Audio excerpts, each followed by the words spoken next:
I'm Gavin Walker. I was born and brought up in Rotherham, South Yorkshire, and I'm currently co-captain of the GB wheelchair rugby team. My name's Jane Henderson. I was born in Yorkshire and I'm just a newbie to the team, so I just play along. I'm Tom, I'm from Horncastle and I'm the same. I started with Tigers since COVID lifted.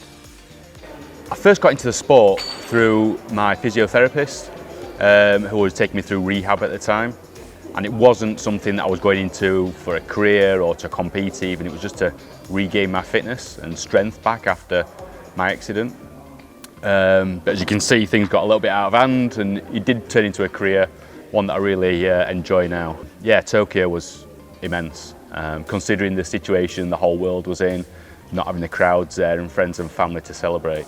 It was still a fantastic experience. I started playing wheelchair rugby because I joined the Invictus games. I applied for that and that got me into it, and then I eventually got round to joining Leicester Tigers. I have been injured for 16 years, but it wasn't until a couple of years ago when I went to a Spinal Injuries Association meet-up that I was told I could come and play wheelchair rugby. I've been trying to find a disability sport for ages and there was nothing in my little town, and they told me I could come and join and play here, so I was straight down. But sponsorship in a sport like ours is immense, really is. For us fortunate enough to make it into the GB squad, we have access to more funding.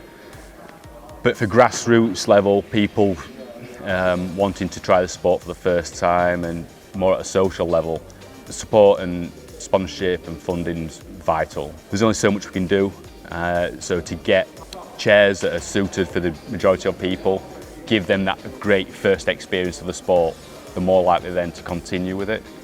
And for me, it was vital in my rehabilitation, not just physically, but being part of a team with people of a similar disability, and sort of the mental aspect of things was huge.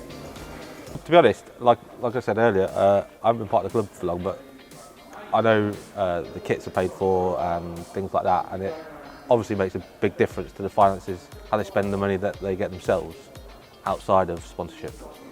I use a club chair. I haven't got my own chair because I can't afford one, so being given kit and the ability to use chair is what they do for me. Going into Tokyo, going into any Paralympics, any major tournament, you're a bit unsure about where you're going to finish, particularly when you're battling against very competitive teams. It can go either way sometimes, just a referee's decision. To get the gold medal at the end of it was, yeah, the icing on the cake. First European team to have a medal, never mind get a gold medal, and just a super proud moment. Even without friends and family there, we always had really close contact with people at home, so we were getting regular updates and messages and videos of people holding parties and celebrating, ready for us coming back a few days afterwards. Yeah, I got selected to do rugby, basketball and sitting volleyball at the Invictus games, and I'm the captain of the rugby team and the basketball team. Yeah, we just started back up again, started training, and it's in April. They are doing a documentary about the Invictus Games journey, and they are doing multiple people from multiple countries, one of them being me, and the rest of the rugby team as a whole. I think with the confidence that we've all come back with, you know, we're always striving to win. Saying that, the domestic league is difficult, really difficult. But we also have the European Championships in a couple of weeks, and then later on in the year in October we have the World Championships. So on a national level, yeah, we're going out to win everything now. Just keep that momentum.